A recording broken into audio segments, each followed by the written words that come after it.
ایک شخص حضرت ابراہیم بن ادم کی خدمت میں حاضر ہو کر عرض کرنے لگا، اے ابو اسحاق، میں نے اپنے آپ پر بہت ظلم کیا، مجھے کوئی ایسی بات بتائیے جو دل پر اثر کرے اور میں گناہوں سے باز آ جاؤں۔ آپ نے پوچھا، اگر تم 5 باتیں قبول کر لو اور ان پر ثابت قدم رہو تو پھر نہ تمہیں کوئی گناہ بچا سکے گا اور نہ کوئی دنیاوی لذت تمہیں ہلاک کر سکے گی۔ اس نے پوچھا، ابو اسحاق، وہ 5 باتیں کون سی ہے؟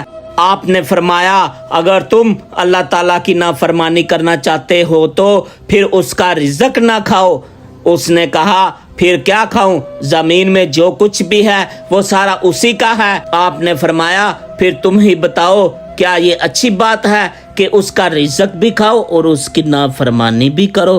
اس نے جواب دیا، نہیں، یہ کوئی اچھی بات نہیں۔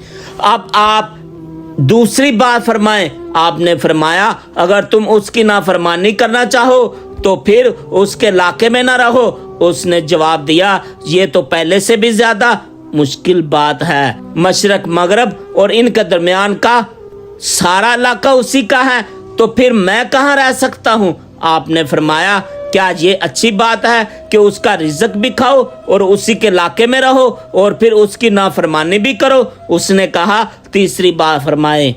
آپ نے فرمایا، اس کا رزق کھانے اور اس کے علاقے میں رہنے کے باوجود اس کی نافرمانی کرنا چاہو تو ایسی جگہ تلاش کرو جہاں وہ تمہیں نہ دیکھے۔ اس نے جواب دیا، ابراہیم، یہ کیسے ممکن ہے؟ وہ تو تمام خفیہ اور پوشیدہ باتوں کو جانتا ہے، اس سے کوئی انسان کس طرح چھپ سکتا ہے؟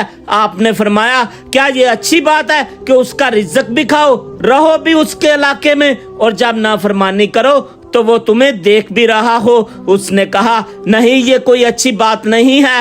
اب چوتھی بات فرمائے۔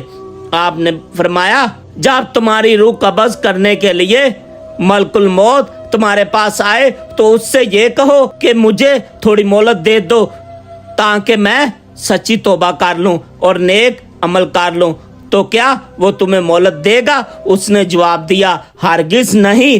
آپ نے فرمایا، جب تمہیں اس بات کی قدرت نہیں کہ ملک الموت کو ٹال کر توبہ کر لو اور تم خوب جانتے ہو کہ آئی ہوئی موت کو ہرگز ٹالا نہیں جا سکتا، تو پھر نجات کیسے ممکن ہے؟ اس نے کہا، 5ویں بات ارشاد فرمائے۔